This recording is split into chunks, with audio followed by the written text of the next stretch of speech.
입시 지옥. 뭐 한국하면 빼놓을 수 없는 단어죠. 정말 숨막힐 정도로 치열하잖아요. 보통 우리는 이런 시험 문화가 저 멀리 조선시대 그 과거 시험에서부터 쭉 이어진 아주 오래된 전통이다. 이렇게 생각하곤 하죠. 과연 그럴까요? 자, 오늘 이 자료를 통해서 그 생각, 그 통념이 맞는지 한번 제대로 파헤쳐 보겠습니다.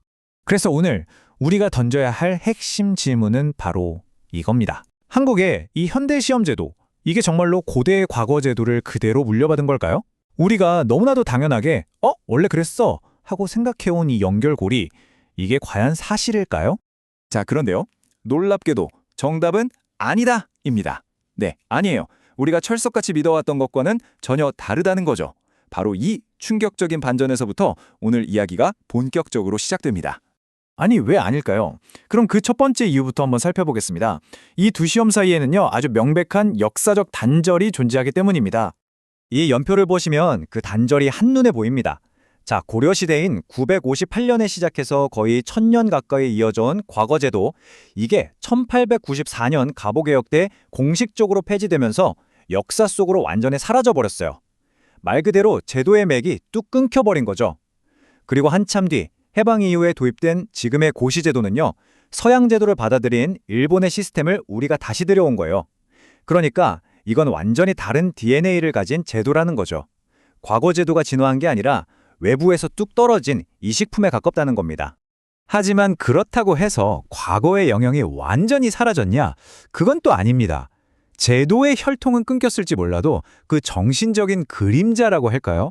훨씬 더 강력한 문화적인 메아리가 지금까지도 남아있거든요. 그게 바로 우리에게 너무나 익숙한 한국 특유의 교육열입니다. 아니, 도대체 왜 이렇게까지 교육의 모든 걸 거는 문화가 생겨난 걸까요? 여기를 보시면 그 이유를 바로 알 수 있습니다. 옛날에 과거에 급제한다? 이건 그냥 좋은 직장 얻는 수준이 아니었어요. 우리 가문의 신분 자체가 바뀌고 대대손손 명예를 누리는 그야말로 인생 한방, 인생 역전이었습니다. 자, 그럼 현대의 고시는 어떨까요? 뭐 철밥통이라고 하죠. 평생 보장되는 직업, 안정적인 삶, 사회적인 지위, 이 모든 걸 얻게 되잖아요.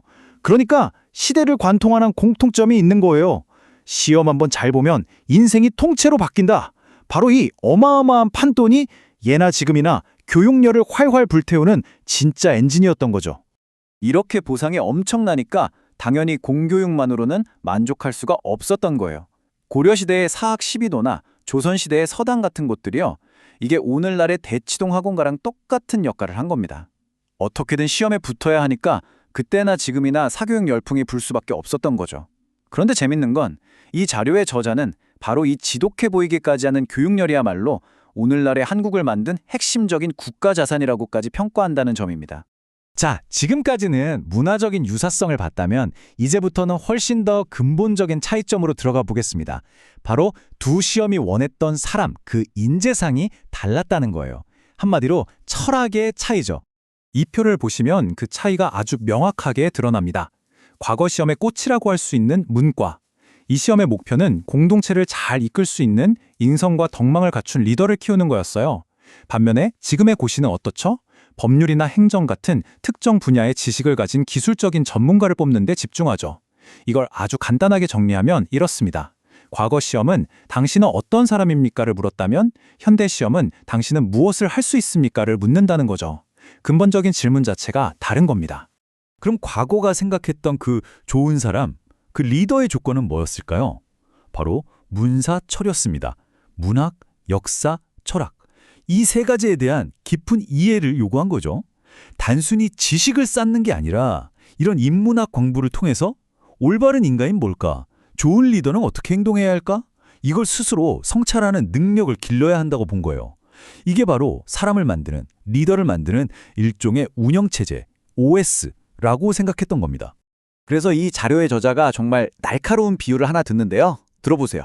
오늘날의 이 수많은 고시들, 이게 사실 조선시대 최고의 엘리트 코스였던 문과 시험을 계승한 게 아니라는 겁니다. 오히려 통역관이나 의원 같은 기술 전문가를 뽑던 잡과 시험에 본질적으로 더 가깝다는 거죠. 왜냐? 리더의 인성이나 품성보다는 전문가의 기술, 그 자체를 평가한다는 점에서 그렇다는 겁니다. 굉장히 흥미로운 관점이죠? 물론 그렇다고 해서 과거 제도를 무작정 좋았다고만 할 수는 없겠죠. 모든 것에는 빛과 그림자가 있는 법이니까요.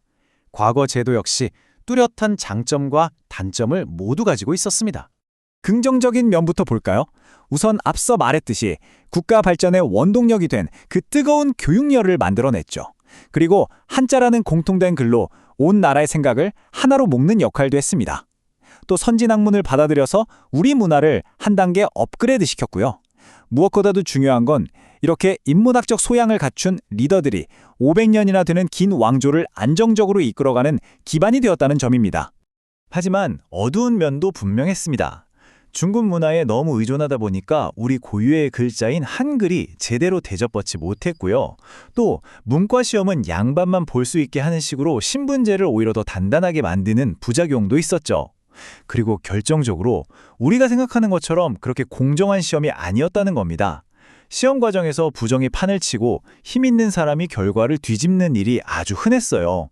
그러니까 완벽한 능력주의 사회, 이건 그냥 환상에 가까웠다는 거죠. 자, 이렇게 과거 제도의 빛과 그림자까지 다 살펴봤는데요. 그럼 이 기나긴 역사 이야기가 지금 오늘을 살고 있는 우리에게 던지는 메시지는 과연 뭘까요?